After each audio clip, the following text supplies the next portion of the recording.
राज्याच्या पर्यावरण मंत्री पंकजाताई मुंडे आपल्या बरोबर आहेत, कारण की पंकजाताईंनी आजपासून स्वतःहून इलेक्ट्रॉनिक व्हेकल जी आहे ती वापरण्यास सुरुवात केलेली आहे। ताई, तुम्ही पर्यावरण मंत्री आहात, तुम्ही इलेक्ट्रिक धोरण जे आहे ते राज्य सरकार आणतंय आणि त्यात तुम्ही पुढचं पाऊल टाकले की तुम्ही स्वतः इलेक्ट्रिक व्हेकल वापरणार आहात। मी स्वतः वापरणार आहे, कारण मी कोणत्याही जेव्हा लोकांना उपदेश करायला जाईन किंवा लोकांकडून अपेक्षा करेन तर मी ते स्वतः केलं पाहिजे।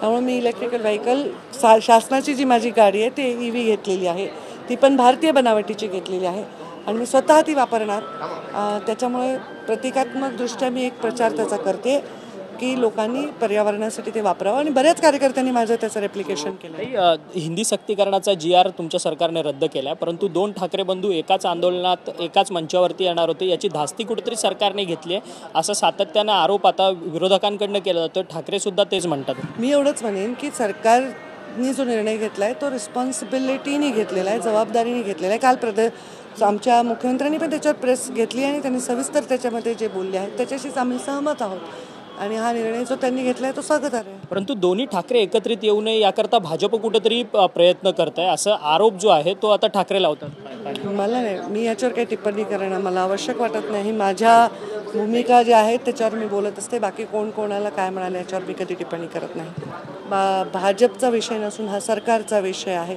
आणि भाजपचा भूमिका ही भूमिका मांडत असताना ती सर्वसमावेशक असली पाहिजे ह्याची काळजी आम्ही नेहमी घेतो। त्याप्रमाणे आता आमच्या मुख्यमंत्र्यांनी काल पत्रकार परिषदेमध्ये सगळं सांगितलेलं आहे। जो निर्णय आता झालेला आहे त्याचं मी स्वागतच। बीडमध्ये एका मुलीची विनयभंगाची केस जी आहे ती समोर आलेली आहे। कोचिंग क्लासेसमध्ये हा सगळा प्रकार झाला आहे, परंतु धनंजय मुंडे हे मात्र संदीप क्षीरसागरांवरती या सगळ्या संदर्भात आरोप लावतात की संदीप क्षीरसागरांचा जवळचा व्यक्ती आहे आणि संदीप क्षीरसागर देखील त्या सगळ्या प्रकरणांमध्ये इन्व्हॉल्व आहेत। मी एवढंच सांगेन की एका अल्पवयीन मुलीवर अत्याचार झालेला आहे। मी तिच्या पालकांशी बोलले, मी SPंशी बोलले, तात्काळ मी आदेश दिले आहेत की योग्य आणि कठोरात कठोर कारवाई करावी आणि जर एका अल्पवयीन मुलीला तिच्याच गुरु शिष्य आहे ती परंपरा की जर त्या कोचिंग क्लासेसचे जर तिचं शोषण होत असेल तर हे योग्य नाही।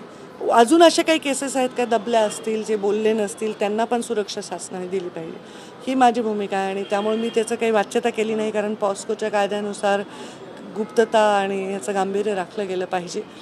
तिच्या पालकांशी मी बोलले। मी एवढंच सांगेन की अशा गोष्टीमध्ये त्या मुलींना जर कोणी एका अल्पवयीन मुलीला स्पर्श करत असेल तर कोणीही असो, जगातला मोठा माणूस, त्याला गजाआडच घातला पाहिजे। त्याच्यात राजकारणाचा विषयच नाही, हा एका मुलीच्या जीवनाचा विषय। तिच्यावर जे म्हणजे आघात झाले, मानसिक शारीरिक तर झाले मानसिक, ते आयुष्यभर तिच्याबरोबर राहतील आणि हे अक्षम्य गुन्हा आहे। धन्यवाद ताई, तुम्ही आमच्याशी बातचीत केली।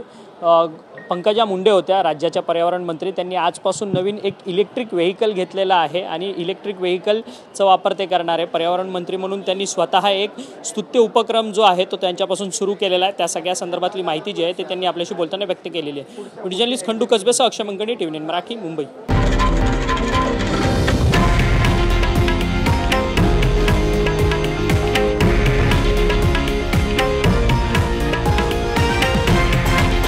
हे आहे देशातील नंबर 1 न्यूज नेटवर्क आणि आपण पाहत आहात TV9 मराठी, एकमेव।